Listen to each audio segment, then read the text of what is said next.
انتہائی قابل صد احترام میرے محترم و مکرم معزز سامعین حضرات، سورۃ العلق یہ پہلی وحی ہے اور اس سورہ مبارکہ کی پہلی 5 آیات سرکار دو عالم صلی اللہ علیہ وسلم کو جب نبوت سے سرفراز فرمایا گیا تو نازل ہوئی. باقی کی آیات مبارکہ پھر بعد میں نازل ہوئی. پہلی بات یہ سمجھ لیں کہ یہ سب حضور صلی اللہ علیہ وسلم کے حکم سے ہوتا تھا. بعض آیات نازل ہوتی، پھر کسی اور صورت کی آیات نازل ہوتی، تو آپ صلی اللہ علیہ وسلم پھر خود یہ حکم ارشاد فرما دیتے کہ ان آیات کو فلاں جگہ پر جوڑو. لہذا یہ کوئی اجتہادی معاملہ نہیں یا علی الٹپ نہیں، بلکہ یہ سب کچھ حضور کے حکم سے ہوتا تھا. چنانچہ آج ہمارے پاس جس ترتیب کے ساتھ قرآن مجید موجود ہے، یہ ترتیب نزولی تو نہیں، لیکن حضور صلی اللہ علیہ وسلم اپنے حیات طیبہ میں یہ ترتیب اپنے حکم سے بنا کر لگا کر اور حکم فرما کر گئے ہیں. چنانچہ میں نے کہا کہ پہلی سورت کی پہلی 5 آیات پہلی وحی میں نازل ہوئی. پھر اس کے بعد دوسری وحی جو تھی وہ سورہ قلم کی 7 آیات، سورہ نون بھی جسے کہا جاتا ہے، سورہ قلم کہا جاتا ہے. تیسری وحی سورہ مزمل کی ابتدائی 7 یا 9 آیات ہے. چوتھی وحی سورہ مدثر کی ابتدائی 7 آیات ہے، اور جو 5ویں وحی تھی وہ سورہ الفاتحہ تھی. چنانچہ سورہ الفاتحہ کی 7 آیات یعنی پوری صورت ایک ہی دفعہ نازل ہوئی، اور یہ پہلی صورت تھی جو مکمل نازل ہوئی. اس سے پہلے مختلف صورتوں کی آیات نازل ہوتی رہی. چنانچہ دوسری بات یہ سمجھ لیں کہ یہ جو 4 صورتوں جن کا میں نے تذکرہ کیا، سورہ علق، سورہ قلب، سورہ مزمل اور سورہ مدثر، یہ 4 صورتیں، ان 4 صورتوں میں 3 مضامین بیان کیے گئے. یا یوں سمجھیں کہ ان 4 صورتوں میں سے ہر صورت کے 3 حصے ہیں. لا الہ الا اللہ. تو ان 4 صورتوں میں 3 مضامین ارشاد فرمائے. نمبر 1، خاص طور پر حضور کو خطاب فرمایا. پہلا مضمون ان صورتوں کے اندر جو مشترک ہے وہ یہ ہے کہ خاص طور پر حضور صلی اللہ علیہ وسلم کو خطاب فرمایا. نمبر 2، تدریجاً آخرت کے تصور کو ڈیولپ کیا. فلسفہ آخرت، چنانچہ فرمایا کلا ان الانسان لیطغی، تصور آخرت، فلسفہ آخرت. اور تیسرا مضمون جو ان 4 صورتوں میں بیان کیا گیا ہے وہ یہ ہے کہ مخالفین کا تذکرہ. تو گویا کہ ان 4 صورتوں، سورہ علق، سورہ قلم، سورہ مزمل، سورہ مدثر، ان 4 صورتوں کے مضامین مشترک ہیں اور وہ 3 ہیں. میں پھر دوہرا دیتا ہوں. نمبر 1 تو یہ کہ خاص حضور کو خطاب فرمایا. نمبر 2، تدریجاً آخرت کے تصور کو بتایا گیا، واضح کیا گیا. اور نمبر 3، مخالفین کا تذکرہ. لا الہ الا اللہ. تیسری بات یہ سمجھ لیں کہ حضور صلی اللہ علیہ وسلم کی جو مخالفت تھی اس کے بھی 2 دور تھے. یا یوں سمجھیں گے کہ مکہ کی جو زندگی تھی وہ اکثر زندگی مخالفت کی تھی، لیکن اس مخالفت کے دو دور ہیں۔ ایک ہے، پہلا دور ہے ابتدائی 3 سال کا، پھر اس کے بعد کا جو دور ہے وہ اگلا 10 سال، گویا کہ ابتدائی 3 سال اور پھر اس کے بعد کا دور۔ جو ابتدائی 3 سال تھے ان میں حضور صلی اللہ علیہ وسلم کی جو مخالفت تھی وہ ذاتی اور شخصی مخالفت تھی۔ اصل میں آپ میری بات کو سمجھ جائیں گے انشاءاللہ کہ ابھی چند لوگ مسلمان ہوئے تھے، لوگوں کا اس بات کی طرف خیال ہی نہیں کیا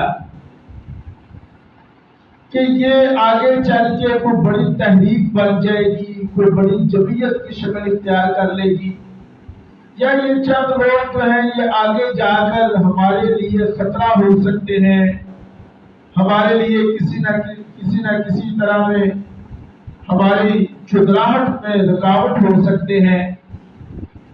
لہذا یہ جو پہلے 3 سال مخالفت رہی یہ ذاتی مخالفت تھی، شخصی مخالفت تھی۔ چنانچہ اس کے لیے انہوں نے یہ خیال کیا، جیسے ہمارے ہاں بھی ہوتا ہے کہ بھائی 2-4 بندے ہیں، ان میں جو مرکزی بندہ ہے نا اس کو پکڑ لو، اس کو دبا لو، تو یہ 2-4 جو رہ جائیں گے یہ بھی ختم ہو جائیں گے۔ اس وقت بھی چند لوگ ہی مسلمان ہوئے تھے، چنانچہ ان لوگوں نے بھی یہی کیا کہ مخالفت یوں شروع کی کہ مرکزی شخصیت یعنی حضور صلی اللہ علیہ وسلم کو دبانا شروع کر دیا، ان کی کریڈیبلٹی ختم کرنے کی کوشش کی، ان کی ول پاور کو ختم کرنا، ان کو کرش کرنا، رستے میں رکاوٹ بننا، تاکہ جب ان کو دبایا جائے، کرش کیا جائے تو آہستہ آہستہ بندے کی قوت ارادی جواب دے ہی جاتی ہے۔ یہاں بھی ایسا ہوگا، 2-4 بندے ہیں، چنانچہ محمد صلی اللہ علیہ وسلم صرف ان کو ہی فوکس کیا جائے، ان کی بھی قوت ارادی جب آہستہ آہستہ دب جائے گی، جواب دے جائے گی تو معاملہ ختم ہو جائے گا، مسئلہ ہی ختم ہو جائے گا۔ ان ابتدائی جو 3 سال ہیں، ان ابتدائی 3 سالوں کو اگر دیکھا جائے تو ان میں کوئی خاص فزیکل پرسیکیوشن نہیں ہے، کوئی ٹارچر نہیں کیا گیا، بس زبانی کلامی مخالفت تھی، برا بھلا کہا جاتا تھا، لیکن کوئی خاص جو ہے نا وہ ایسا کوئی ٹارچر نہیں کیا گیا آپ صلی اللہ علیہ وسلم کو۔ لیکن جب یہ 3 سال گزر گئے، لوگ آہستہ آہستہ آنے لگے، اور خاص طور پر نوجوان طبقہ، گھروں میں سے نوجوان اٹھ کھڑے ہوئے اور انہوں نے کلمہ پڑھ لیا، اور پھر دوسری چوٹ مشرکین مکہ کو یہ لگی کہ ان کے غلام مسلمان ہونا شروع ہو گئے۔ اب جب نوجوان طبقہ آیا اور ان کے غلام کلمہ پڑھ کے مسلمان ہوئے تو ان کو محسوس ہوا کہ نہیں، یہ جسے ہم مشت غبار سمجھ رہے تھے یہ تو آندھی کی شکل اختیار کر رہی ہے۔ پھر 3 سال کے بعد ان لوگوں نے مار دھاڑ شروع کی، ٹارچر کرنا شروع کر دیا۔ لا الہ الا اللہ۔ ظاہر بات ہے نوجوان جو تھے وہ مسلمان ہو رہے تھے، تو ہمارے یہاں بھی ایسا ہوتا ہے کہ والدین ہر طرح کا ٹارچر اپنے بچوں کو کر لیتے ہیں، ہم بھی کر لیتے ہیں، چنانچہ نوجوانوں کو مارنا شروع کیا، واردات شروع کی۔ دوسرے نمبر پر غلاموں کو باندھا گیا۔ اصل میں جو غلام تھے عرب کے معاشرہ میں ان کو کوئی پروٹیکٹ کرنے والا نہیں تھا، غلام کو تو کچھ سمجھا ہی نہیں جاتا تھا۔ جیسے ہمارے ہاں ہم مرغی کو ذبح کرتے ہیں، بکریوں کو ذبح کرتے ہیں قربانی کے لیے، گوشت کے لیے، ایسے ہی کوئی آدمی اپنے غلام کو پکڑ کر اس کو چھری پھیر دے، کوئی پوچھنے والا نہیں ہوتا۔ چنانچہ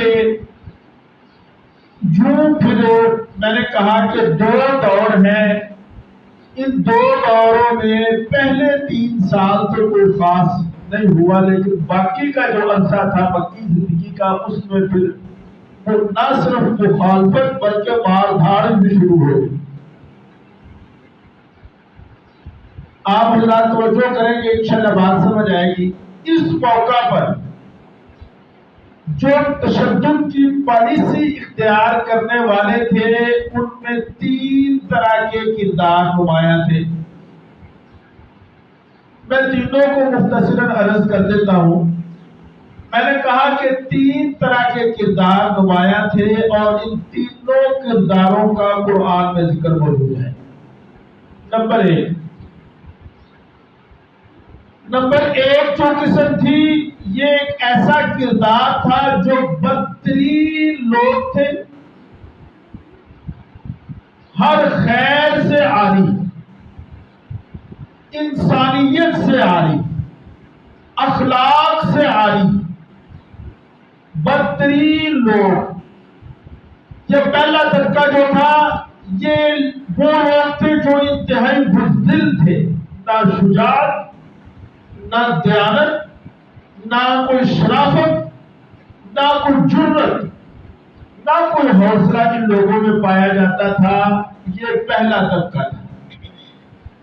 یہ جو پہلا طبقہ تھا، اس پہلے طبقے کا جو نمائندہ کردار تھا وہ ابو لہب تھا۔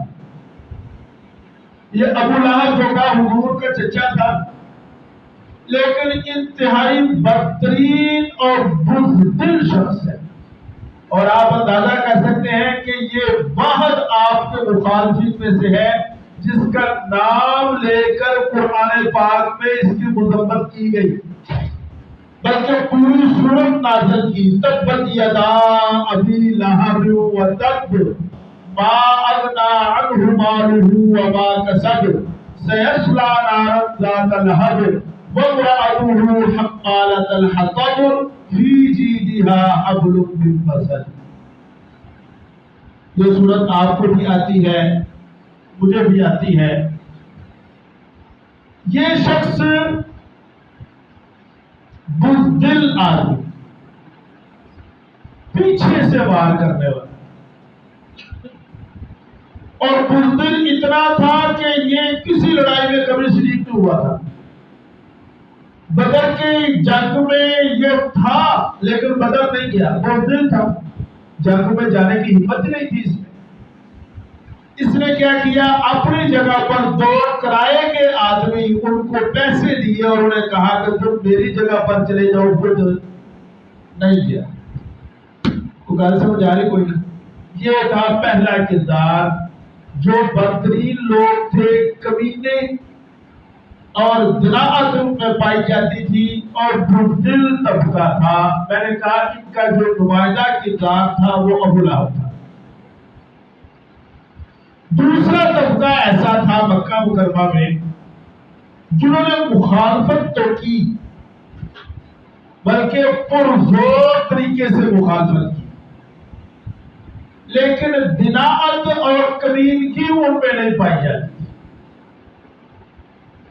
وہ جس مذہب پر بھی تھے وہ اپنے مذہب میں پکے تھے، کمینے طرح کے لوگ نہیں، اچھے اور صاف کے مالک تھے۔ بہادری، شجاعت، سخاوت، عمدہ اخلاق، اگر مخالفت کی تو کھلا کی، اور کسی کے ساتھ لڑائی کی تو سامنے سے وار کیا، اور گھٹیا کردار کی طرح پیچھے چھپ کر وار نہیں کیا۔ یہ دوسرا طبقہ تھا، یہ دوسرا کردار تھا۔ اس کردار کی 2 نمائندہ شخصیتیں تھیں، اور بھی لوگ تھے لیکن 2 میں نے کہا نمائندہ شخصیتیں تھیں۔ ایک تھا جس کا نام تھا ابو جہل، اور دوسرے تھے جن کا نام تھا حضرت عمر رضی اللہ تعالی عنہ، جو بعد میں مسلمان ہو گئے، الحمدللہ مشرف پر اسلام ہوئے۔ حضرت عمر رضی اللہ تعالیٰ عنہ بہادر آدمی، جرأت والے، کوئی کسی طرح کی کوئی ایسا عیب نہیں تھا ان میں، جو بات ہوتی تھی منہ پر کہتے تھے، چھپ کر وار نہیں کرتے تھے۔ آپ نے ان کے اسلام لانے کا واقعہ تلوار ہاتھ میں پکڑ کر چل پڑے کہ آج وہ کیا کہتے ہیں، روز کی کل کل ختم کرنی، وہ ڈنڈا ہی ختم کرنے کے لیے چل پڑے تھے۔ لا الہ الا اللہ۔ اسی طرح ابو جہل تھا، یہ بہادر آدمی تھا، رکھ رکھاؤ والا شخص تھا، اور مکہ میں اس کی بیٹھک تھی، وہاں پر لوگ بیٹھتے تھے جیسے ہمارے ہاں ایک چودھری ٹائپ جو لوگ ہوتے ہیں، وہ اپنا کوئی نہ کوئی کیا اسے کہتے ہیں ڈیرا شیرا بناتے ہیں، جیسے پٹھانوں میں حجرے ہوتے ہیں، جس کا بڑا حجرہ ہوتا ہے وہ بڑا چودھری ہوتا ہے ان میں، ایسے ہی یہ ابو جہل بھی تھا۔ لیکن اس کے اندر ایک خاص چیز پائی جاتی تھی، عصبیت جاہلیت۔ میں آپ کو یہ بتاتا چلوں کہ اس نے مخالفت کس بنیاد پر کی۔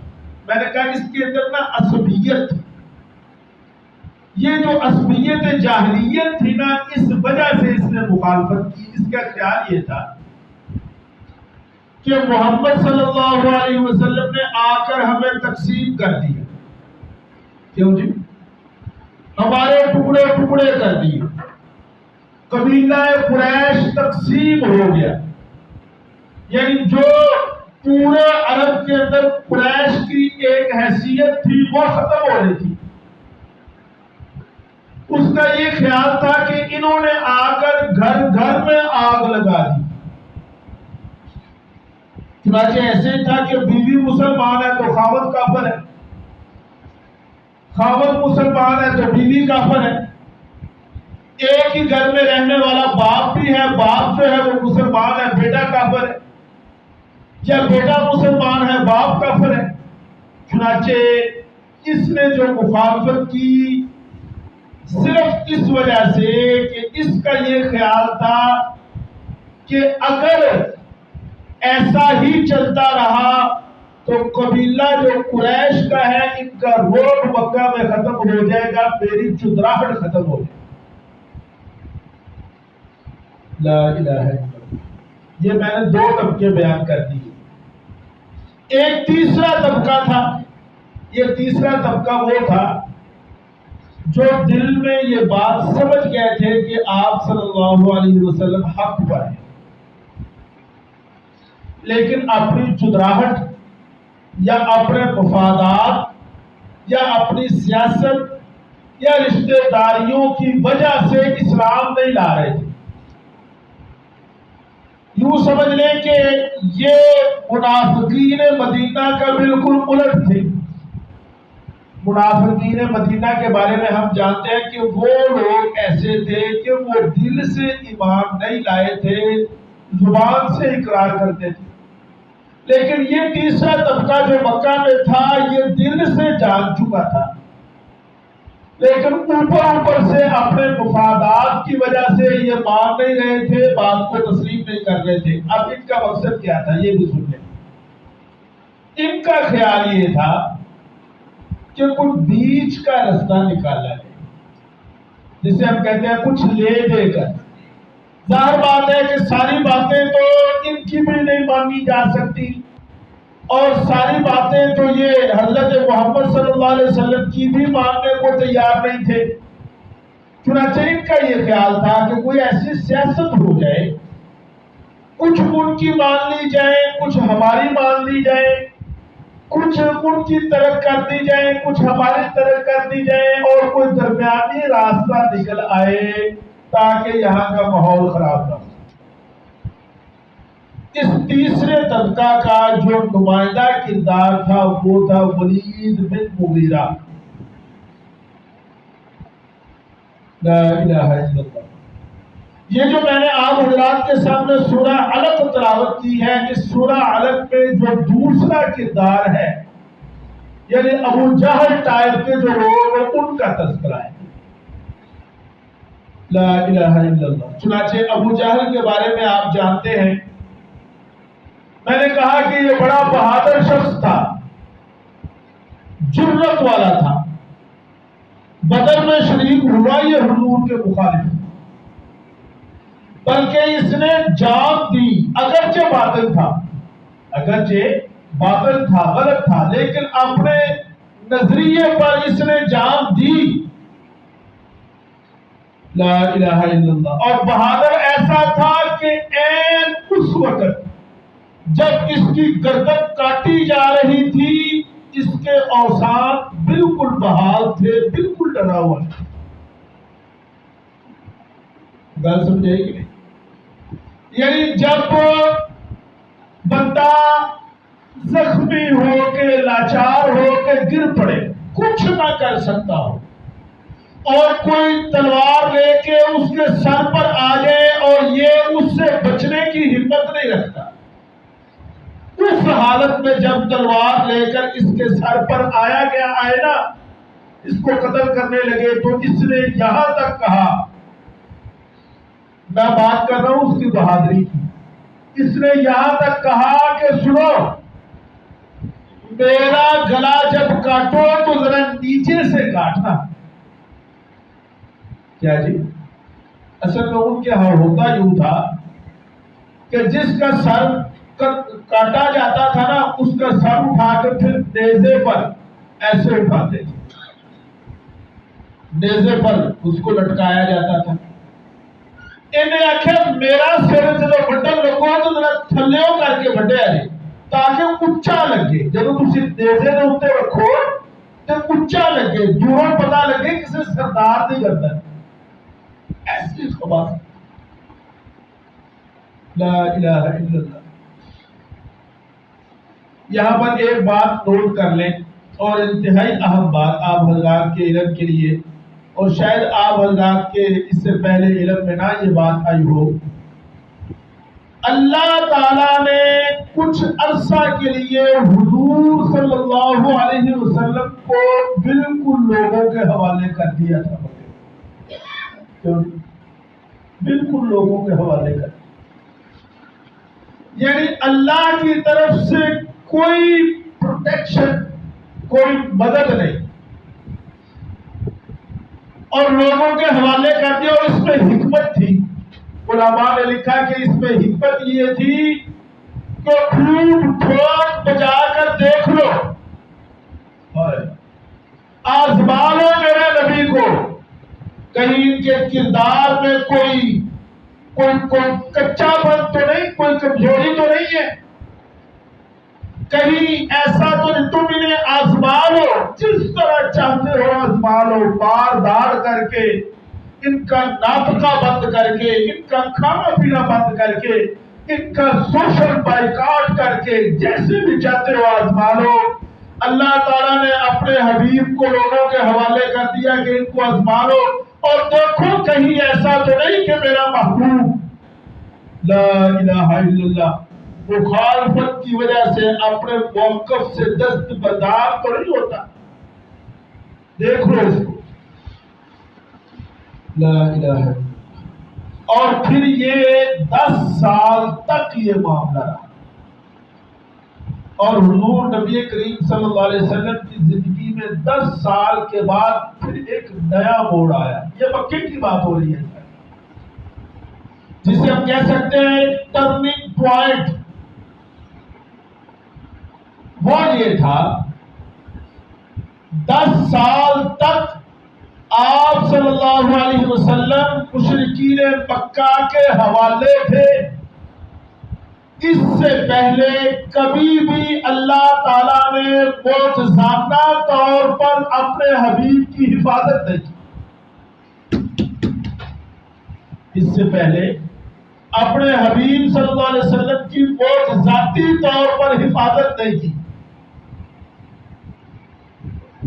اور اس ٹرننگ پوائنٹ کو سب سے پہلے میرا خیال یہ ہے کہ آشکارا کیا ہے ہمارے انڈیا کے بہت بڑے بزرگ عبقری شخصیت حضرت مولانا سید مناظر اسد گیلانی رحمہ اللہ۔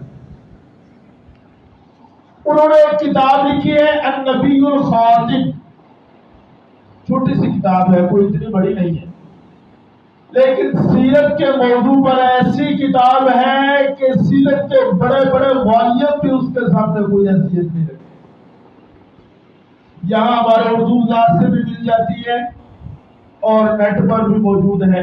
میں سمجھتا ہوں کہ ہر شخص کو النبی الخاتم نامی کتاب کا مطالعہ کرنا چاہیے۔ وہ شخص جو سیرت سے لگاؤ رکھتا ہے اس کے لیے تو مطالعہ بہت ضروری ہے۔ حضرت سید صاحب نے اپنی کتاب میں فلسفہ سیرت بیان کیا ہے کہ سیرت کا فلسفہ کیا ہے۔ خیر، یہ جو ٹرننگ پوائنٹ ہے اس کو حضرت سید صاحب مولانا مناظر حسن گیلانی رحمہ اللہ نے اپنی کتاب میں اس کو بتایا اور ذکر فرمایا۔ وہ لکھتے ہیں کہ یہ ٹرننگ پوائنٹ آیا یوم طائف سے۔ کب سے جی؟ بولے ذرا۔ یوم طائف۔ یوم طائف سے قبل اللہ تعالی نے کبھی بھی اپنے حبیب صلی اللہ علیہ وسلم کی کسی معجزے کے ذریعہ حفاظت نہیں کی، بلکہ اگر مکے کے لوگوں نے مارا تو مار پڑنے دی، اگر آپ کے یاروں کو، آپ کے دوستوں کو، آپ پر ایمان لانے والوں کو مکے کی گلیوں میں گھسیٹا گیا تو گھسیٹنے دیا گیا۔ کوئی معجزاتی، کوئی قدرتی طور پر حفاظت کا انتظام نہیں کیا۔ اور پھر اس کا یعنی یہ جو دور تھا اس کا اینڈ ہوا یوم طائف پر۔ یوم طائف حضور نبی کریم صلی اللہ علیہ وسلم کی تکالیف کا کلائمیکس ہوا یوں۔ مکہ مکرمہ میں نے پہلے بھی یہ بات ذکر کی ہے، پھر عرض کر دیتا ہوں چونکہ موضوع سے مناسبت ہے۔ مکہ مکرمہ میں بنو ہاشم کی حضور صلی اللہ علیہ وسلم کو سپورٹ حاصل تھی۔ بنو ہاشم کے سردار تھے ابو طالب۔ چنانچہ 10 ہجری میں یوں ہوا کہ ابو طالب فوت ہو گئے۔ 10 نبوی میں، ہجری تو ابھی شروع نہیں نہ ہوئی تھی، 10 نبوی میں۔ باہر سے سپورٹ تھی ابو طالب کی، گھر میں سپورٹ تھی اپنی زوجہ حضرت خدیجہ کی۔ ابو طالب بھی وفات پا گئے اور خدیجہ رضی اللہ تعالی عنہا بھی انتقال کر گئے۔ اب جو نیا سردار بنا نا بنو ہاشم کا وہ تھا ابو لہب۔ اور ابو لہب کے بارے میں بتا چکا ہوں کہ یہ نہ صرف آپ کا دشمن تھا بلکہ کمیونٹی کی حد تک دشمن تھا۔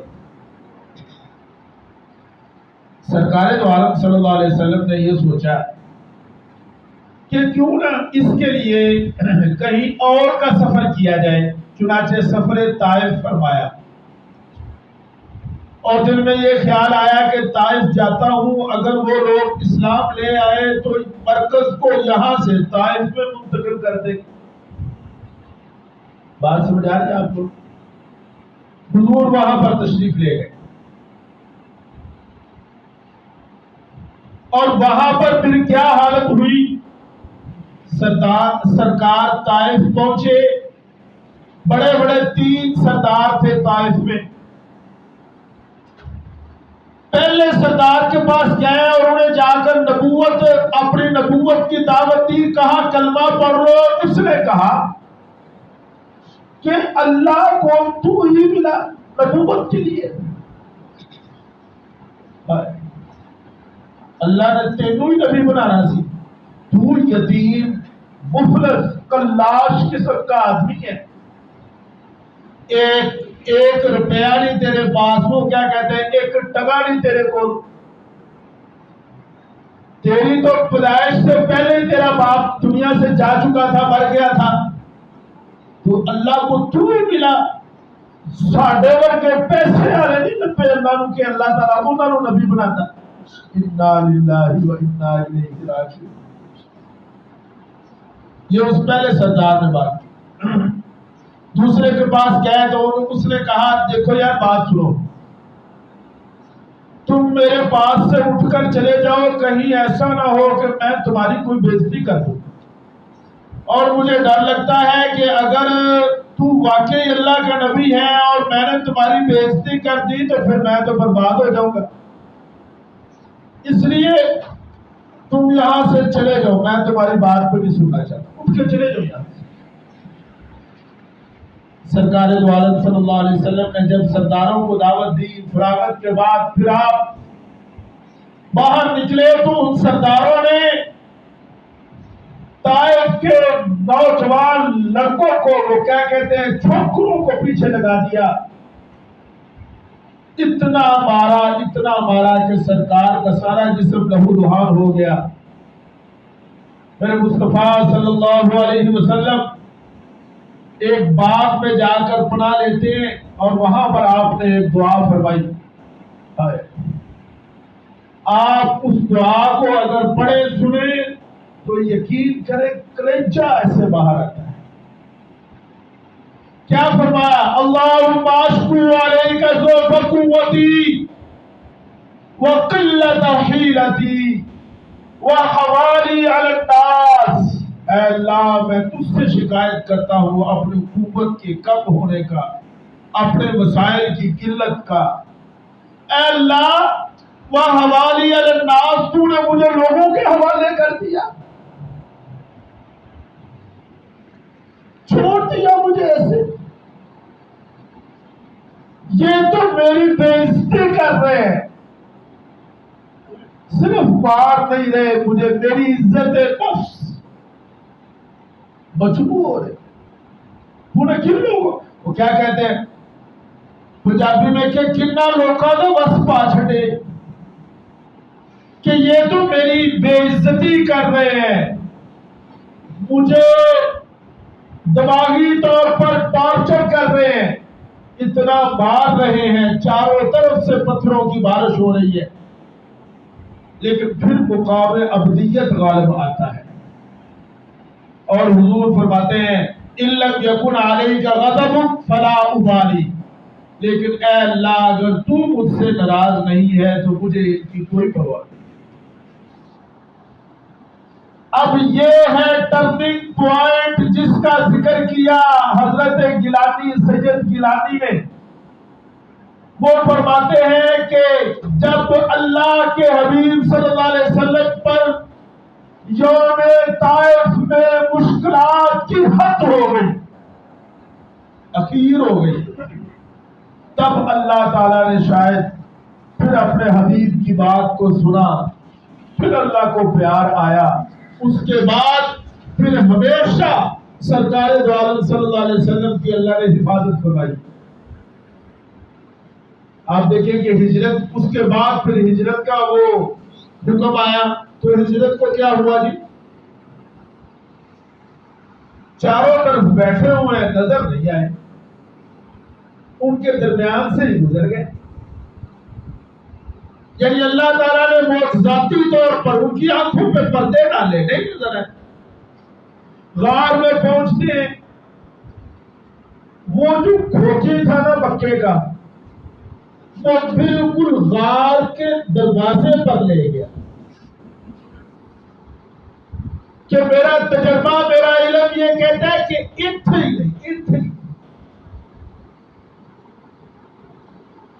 ہو نہیں سکتا، اس سے آگے دائیں بائیں اوپر نیچے کہیں قدموں کے نشان نہیں، یہاں آ کے ختم ہوئے، یہی ہے تلاش کرو۔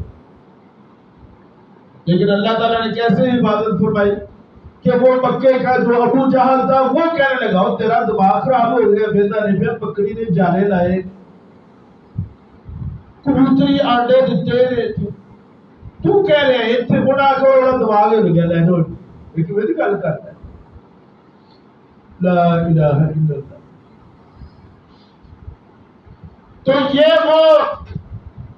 وہ رخ تھا کہ جہاں پر پھر اللہ تعالیٰ نے اپنے حبیب صلی اللہ علیہ وسلم کی حفاظت کرنا شروع کر دیا۔ اچھا جی، سیرت کی کتابوں سے یہ معلوم ہوتا ہے کہ یہ جو ٹرننگ پوائنٹ ہے نا، اس سے قبل 2 مرتبہ ابو جہل نے حضور نبی کریم صلی اللہ علیہ وسلم کو اسالٹ کیا۔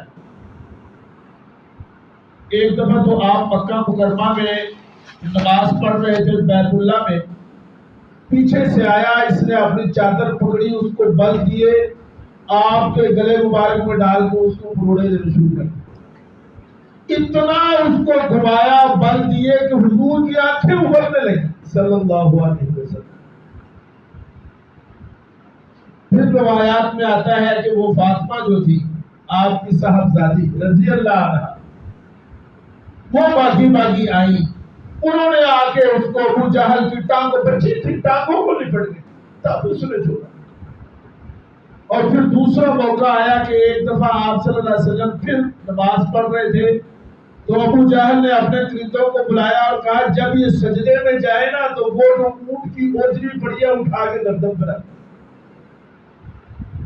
اور ایک موقع اور اس ٹرننگ پوائنٹ کے بعد جب وہ حضور کی حفاظت شروع ہو چکی تھی، ایک دفعہ اس نے پھر حملہ کیا۔ یہ بھی سیرت کی کتابوں میں لکھا ہے کہ سرکار کہیں پر وعظ اور تبلیغ کر رہے تھے تو یہ بازوؤں کو، یہ کیا اسے کہتے ہیں، قمیض کے بازوؤں کو اوپر کر کے اور جناب غسل میں آ کے اجنے چھڑنا چل پڑا، پھر واپس آ گیا۔ تو لوگوں نے کہا کہ تو واپس کیوں آ گیا؟ تو یہ کہنے لگا کہ میں جب حملے کے لیے آگے بڑھا نا تو میں نے دیکھا کہ میرے اور سرکار کے درمیان ایک بہت بڑی کھائی ہے اور اس میں آگ لگی ہوئی ہے، اور پھر پروں والی مخلوق ہے، کوئی پروں والی مخلوق ہے جو مجھے دبوچنے لگی ہے، میں اس لیے واپس آیا۔ یہ اللہ نے حفاظت کی ہے اپنے حبیب صلی اللہ علیہ وسلم۔ تو خیر میں نے جو ہے آیات پڑھی ہیں، اب اس کی طرف آتے ہیں۔ فرمایا ارائیت الذی ینہا، یہ تذکرہ ہے ابو جہل کا، کیا آپ نے دیکھا نہیں اس شخص کو جو روکتا ہے عبدا اذا صلی، میرے بندے کو جب وہ نماز پڑھتا ہے۔ اچھا یار یہاں پر ایک اور بات سن لیں، بڑی توجہ ہے۔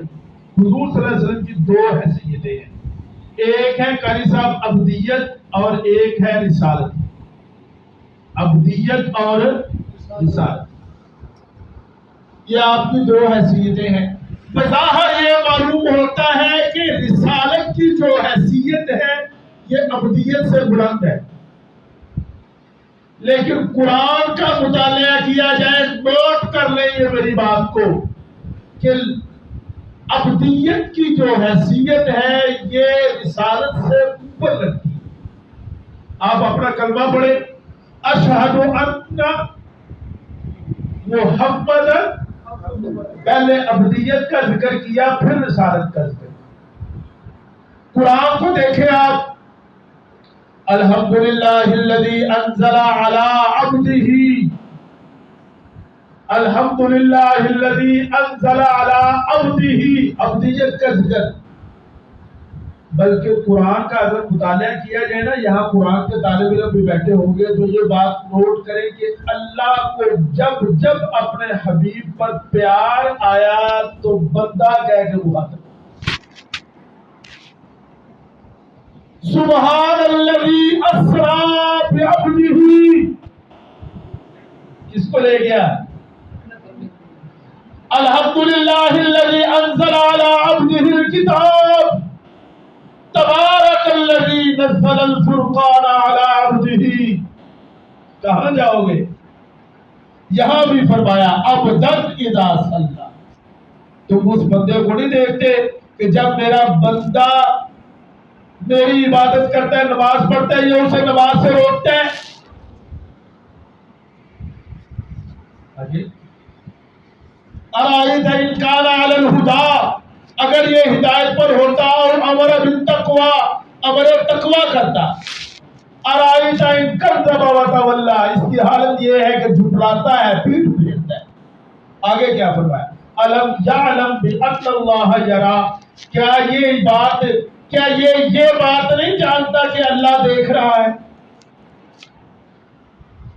اچھا یہاں پر علماء نے لکھا کہ یہ جملہ اس لیے ارشاد فرمایا کہ مکہ کے کافر جانتے تھے اللہ کو مانتے تھے. کَلَّا لَئِن لَّمْ يَنْتَهِ لَنَسْفَعًا بِالنَّاصِيَةِ، اگر یہ بات نہ آیا تو ہم اس کو پیشانی کے بالوں سے پکڑ کر گھسیٹیں گے. ناصیۃ کاذبۃ خاطئہ، وہ پیشانی جو کاذبہ ہے خاطئہ ہے. اور فرمایا فَلْيَدْعُ نَادِیَہُ، بلا لے اپنے اہل مجلس کو. اگر یہ اپنے اہل مجلس کو بلائے گا سَنَدْعُ الزَّبَانِیَّہ، تو ہم اللہ تعالیٰ عمل کی توفیق